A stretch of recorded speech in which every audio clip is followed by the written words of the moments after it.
የከተማው ባለስልጣናትና ነዋሪዎችን በማነጋገር ዜናውን የላከልን አለምነው መኮንን ነው። በቡታጅራ ከተማ ሁከትና ብጥብጥ አስነስቷል ሲል የጠረጠራቸውን 47 ሰዎች በቁጥጥር ስር መዋሉን ፖሊስ ገለጠ። የምስራቅ ጉራጌ ዞን ፖሊስ ባለፈው እሁድ በቡታጅራ ከተማ በተካሄደው ተቃውሞ በሁከት እጃቸው አለበት በሚል የጠረጠራቸውን እየያዘ እንደሚገኝ አሳውቋል። በቡታጅራ ከተማ የሰው ሕይወት የቀጠፈው ተቃውሞ መነሻ የሲናኖ ሴራ ከተባለው ባህላዊ የሽምግልና ስርዓት የባለቤትነት ጥያቄ ጋር በተያያዘ መሆኑን የከተማው ነዋሪዎች ተናግሯል።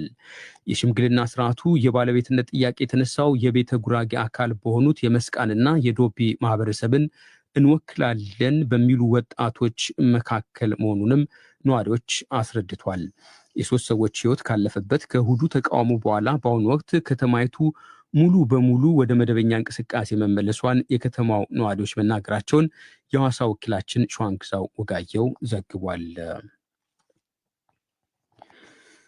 የኮንጎ ዲሞክራሲያዊ ሪፐብሊክ ከፍተኛ ወታደራዊ ፍርድ ቤት የቀድሞ ፕሬዝዳንት ጆሴፍ ካቢላ ላይ የሞት ፍርድ በየነባቸው። ኪንሻሳ የሚገኘው ወታደራዊ ፍርድ ቤት ጆሴፍ ካቢላ ላይ ትናንት ማምሻውን የሞት ፍርዱን የበየነው በአገር ክህደት፣ በጦር ወንጀሎች መመሳጠርና በወንጀል ተባባሪነት ጥፋተኛ ናቸው በሚል ነው። አንድ የጆሴፍ ካቢላ የቅርብ ሰው ስለ ሞት ፍርዱ ቀጣዩን ብለዋል። የወታደራዊውን የወንጀለኛ መቅጫ ሕግ አንቀጽ 7ን በመተግበር ፍርድ ቤቱ ከፍተኛ የሚባለውን ፍርድ ማለትም የሞት ቅጣት በይኗል። በፕሬዝዳንት ፌሊክስ ሼሴኬድ የሚመራው የኮንጎ መንግስት ጸረ መንግስት ሲል የፈረጀው የኤም23 አማጺ ቡድንን ጆሴፍ ካቢላ ይተባበራሉ ሲል ከጎረቤት ሩዋንዳ ጋር በአንድነት ከሷል። ወታደራዊ ፍርድ ቤቱ ያስተላለፈውን የሞት ፍርድ የጆሴፍ ካቢላ ፓርቲ ፖለቲካዊ ሲል ውድቅ አድርጎታል። ጆሴፍ ካቢላ ላይ የሞት ፍርድ የተበየነው በአካል ባልተገኙበት ነው። ጆሴፍ ካቢላ በአማጽያን በተያዘች ከተማ ውስጥ ባለፈው ሐምሌ ወር መጨረሻ ጊዜ በአደባባይ ከታዩበት ጊዜ ጀምሮ የት እንዳሉ አይታወቅም። የሞት ቅጣቱም እንዴት እንደሚፈጸም ወዲያው አልታወቀም። ሆኖም ኪንሻሳ የሚገኘው ፍርድ ቤት የቀድሞ ፕሬዝዳንት በአስቸኳይ እንዲታሰሩ አዟል። ይህ ከቦን ከተማ የራይን ወንዝ አቅራቢያ የሚያሰራጨው የዶቼ ቬለ ሬዲዮ ዜና ነው። በጀርመን ሚንሽን ከተማ ዛሬ በቦምብ ጥቃት ስጋት የተነሳ ኦክቶበር ፌስት በሚል የሚታወቀው የቢራ ፌሽታ ለብዙ ሰዓታት ተዘግቶ ቆየ። ፖሊስ ፌሽታው ማምሻውን እንደሚቀጥል አሳውቆ ነበር። በየዓመቱ የሚከናወነው ባህላዊው የቢራ ፌሽታ ዛሬ ለሰዓታት ተዘግቶ የቆየው ፖሊስ በከተማይቱ ውስጥ የሚገኝ አንድ ሕንፃ ላይ ፍንዳታ ተከስቶ በእሳት ከተያያዘ በኋላ ነው። የአደጋው መንስኤ የቤተሰብ ጠብ ሳይሆን እንዳልቀረ ተዘግቧል። አደጋ ከደረሰበት ሕንፃ በጥቂት እርምጃዎች ርቀት በሚገኝ ሐይቅ ላይ አንድ ተጠርጣሪ የ57 ዓመት ጀርመናዊ ዜጋ ቆስሎ ተገኝቷል። ከሚንሽን ከተማ አቅራቢያ ከምትገኘው ጎረቤት ሽታርንቤርግ ከተማ የመጣን የተባለው ተጠርጣሪ በኋላ ላይ መሞቱም ታውቋል። ይህ ተጠርጣሪ በኦክቶበር ፌስት ላይ ጥቃት ለመሰንዘር የዛተበት ደብዳቤ በመገኘቱ ነበር ፌሽታው ለሰዓታት የተዘጋው። የተጠርጣሪው የ81 ዓመት እናትና የ21 ዓመት ሴት ልጁም ቆስለው ሐኪም ቤት መግባታቸው ተዘግቧል። ቃጠሎ በደረሰበትና እስካሁን ማንም ባልገባበት ቤት የተጠርጣሪው አባት ሳይሆኑ አይቀሩም የተባሉ የቤቱ ባለቤት የ90 ዓመት አዛውንት ሬሳ በሰው አልባ ጥያራ ቀረጻ መታየቱን ፖሊስ አሳውቋል። የሚንሽን ከተማ የቢራ ፌሽታ በየዓመቱ በሚሊዮን የሚቆጠሩ ጎብኚዎችን ወደ ከተማይቱ በመሳብ ይታወቃል። መስከረም 10 ቀን የጀመረው የዘንድሮ ፌሽታ ሊጠናቀቅ 4 ቀናት ይቀሩታል። የጀርመኑ ግዙፉ አየር መንገድ ሉፍታንዛ አውሮፕላን አብራሪዎች ከጡረታና ጥቅማ ጥቅሞች ጋር በተገናኘ ያለመስማማት የሥራ ማቆም አድማ ሊጠሩ እንደሚችሉ አስጠነቀቁም። አብራሪዎቹ ከሉፍታንዛ ጋር ዛሬ ያደረጉት ድርድር አለመሳካቱ ቢገለጥም አድማውን መች እንደሚጠሩ ግን ይፋ አልተደረገም። ሉፍታንዛ በቁጥር 4800 የሚጠጉ የአውሮፕላን አብራሪዎቹ ጥያቄን እጅግ ብዙ ወጪ የሚያስወጣ ሲል አለመቀበሉም ተዘግቧል። አውሮፕላን አብራሪዎቹ ከ8 ዓመታት በፊት በሉፍታንዛ የተካሄደው ለውጥ ጥቅማ ጥቅማቸውን እንዳሳጣባቸው ይናገራሉ። በየጊዜውም የሥራ ማቆም አድማ በመምታት ይታወቃሉ። የዩናይትድ ስቴትስ ፕሬዝዳንት ዶናልድ ትራምፕ አገራቸው ከውስጥ የሚነሳ ጦርነት እንደተጋረጠባት ለጄኔራሎቻቸውና ለከፍተኛ የጦር መኮንናቸው ተናገሩ። ወደፊት በሚነሱ የሲቪል ነውጦች ላይ ፈጣን እርምጃ የሚወስድ ጦር ሰራዊት ለማዋቀር የሚያስችለው ለውጥ ላይ መፈረማቸውንም ይፋ አድርጓል። ፕሬዝዳንቱ ዛሬ ቨርጂኒያ ኳንቲቾ ውስጥ በጠሩት ያልተለመደ ስብሰባ በመላው ዓለም የተሰማሩ ከፍተኛ የጦር መኮንኖቻቸው በአጠቃላይ እንዲገኙ የግድ የሚጠይቅ ነበር ተብሏል።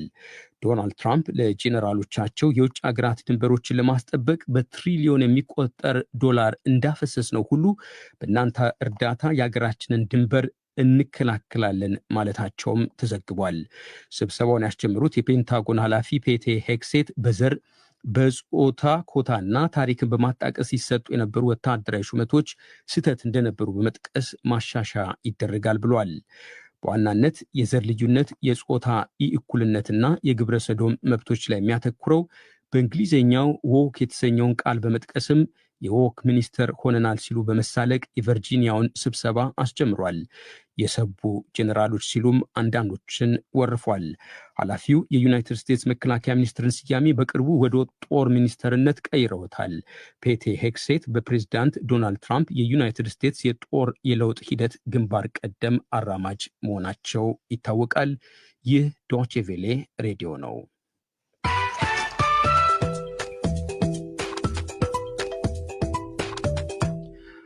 አድማጮች ዜናውን ለማጠናቀቅ አርስተ ዜናውን በድጋሚ እናሰማለን። በአማራ ክልል ሰሜን ሸዋ ዞን ምንጃር ሸንኮራ ወረዳ አረርቲ ከተማ ቅድስት ማርያም ቤተ ክርስቲያን አዲስ የተገነባ ሕንፃ ውስጥ ዛሬ በደረሰ አደጋ ከ30 በላይ ሰዎች ሲሞቱ በርካታ ምዕመናን ላይ ደግሞ የአካል ጉዳት መድረሱ ተገለጠ። አደጋው ዛሬ የደረሰው በቤተ ክርስቲያኒቱ የውስጠኛ ክፍል የተሰራውን ስዕል ለመጎብኘት የተሰባሰቡ እጅግ በርካታ ምዕመናን ለግንባታ በተዘጋጀው የእንጨት ርብራብና መሰላል መሰል መንጠላጠያ ላይ በመውጣታቸው ርብራቡ በመደርመሱ መሆኑ ተገልጧል። በቡታጅራ ከተማ ሁከትና ብጥብጥ አስነስተዋል ሲል የጠረጠራቸውን 47 ሰዎች በቁጥጥር ስር መዋሉን ፖሊስ ገለጠ። የኮንጎ ዲሞክራሲያዊ ሪፐብሊክ ከፍተኛ ወታደራዊ ፍርድ ቤት የቀድሞ ፕሬዝዳንት ጆሴፍ ካቢላ ላይ የሞት ፍርድ ዛሬ በየነባቸው።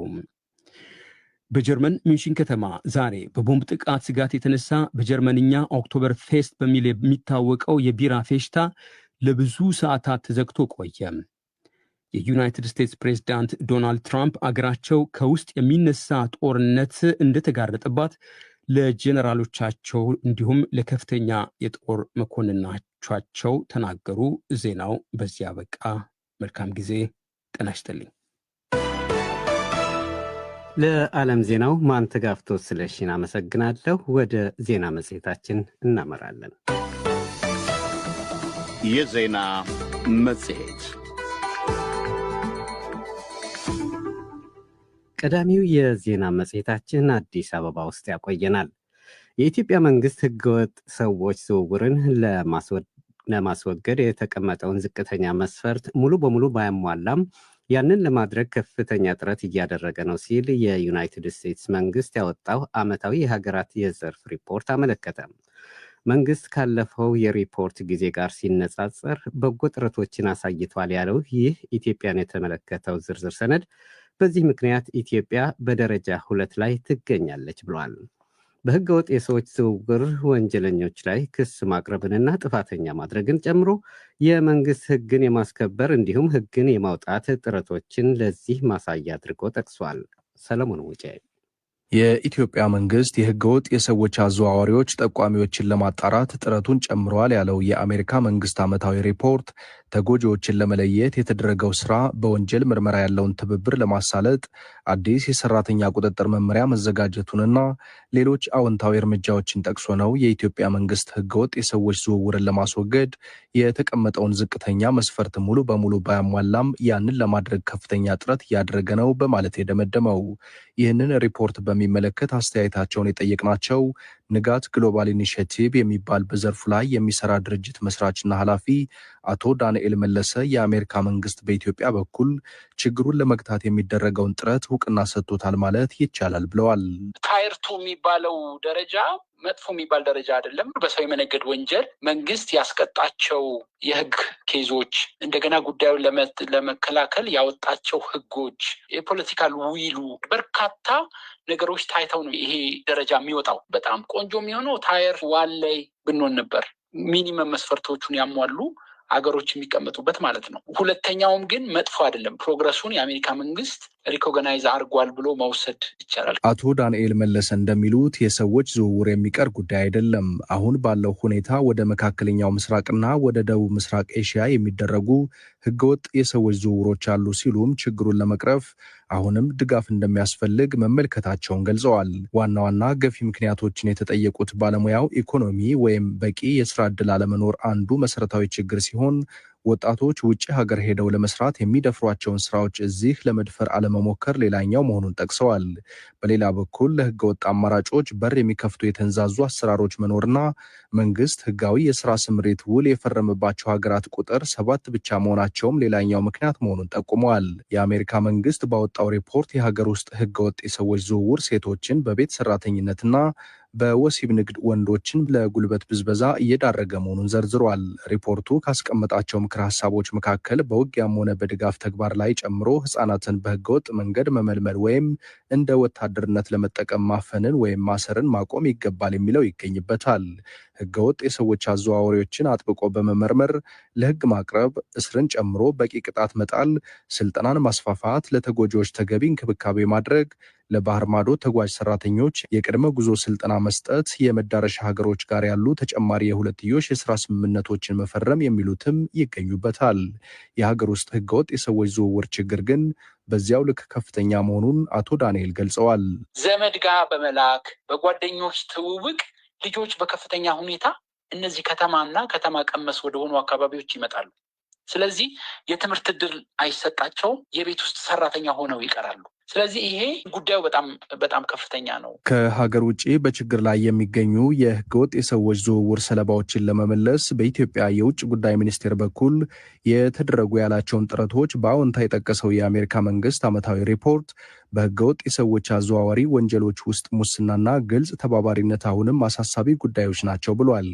በፖሊስ በኢሚግሬሽን ባለሙያዎችና በፍትህ ባለስልጣናት መካከል የሙስና ሪፖርቶች መገኘት፣ ጉቦ መጠየቅና የተጭበረበሩ ሰነዶችን በማዘጋጀት ለህገወጥ የሰዎች ዝውውር ወንጀሎች ምቹ ሁኔታዎችን የመፍጠር ክስተት መስተዋሉንም በዚሁ መግለጫው ጠቅሷል። በአሜሪካም ሆነ በዓለም አቀፍ ህግ ብያኔ መሰረት ሰዎችን ማዘዋወር ማለት ሰዎችን በኃይል በማጭበርበር ወይም በማስገደድ እንደ የግዳጅ ስራ፣ ወሲባዊ ብዝበዛ ወይም ባርነት መሰል ተግባራትን በማሰራት የመበዝበዝ ወንጀል መሆኑን አስፍሯል።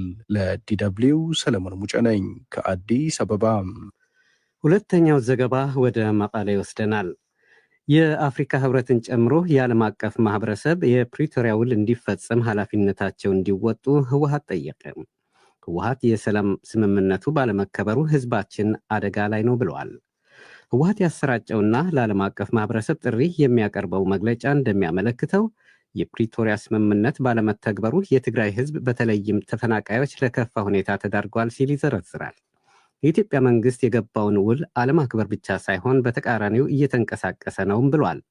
ዓለም አቀፉ ማህበረሰብ፣ የውሉ አደራዳሪ ሀገራትና ተቋማት በተለይም አሜሪካ፣ የአውሮፓ ህብረትና የአፍሪካ ህብረት ውሉ ባለመተግበሩ በህዝባችን ላይ እየደረሰ ያለውን ድብቅ እልቂት ይገንዘቡ ብሏል። ህወሓት ሚሊዮን ኃይለ ሥላሴ ህወሓት ያሰራጨውና ለዓለም አቀፉ ማህበረሰብ ጥሪ ያደረገበት መግለጫ እንደሚያመለክተው የፕሪቶሪያ ስምምነት ባለመተግበሩ የትግራይ ህዝብ በተለይም ተፈናቃዮች ለከፋ ሁኔታ ተዳርገው ይገኛሉ የሚል ሲሆን የኢትዮጵያ መንግስት የገባው ውል አለማክበር ብቻ ሳይሆን በተቃራኒው እየተንቀሳቀሰ ነው ሲልም ይከሳል።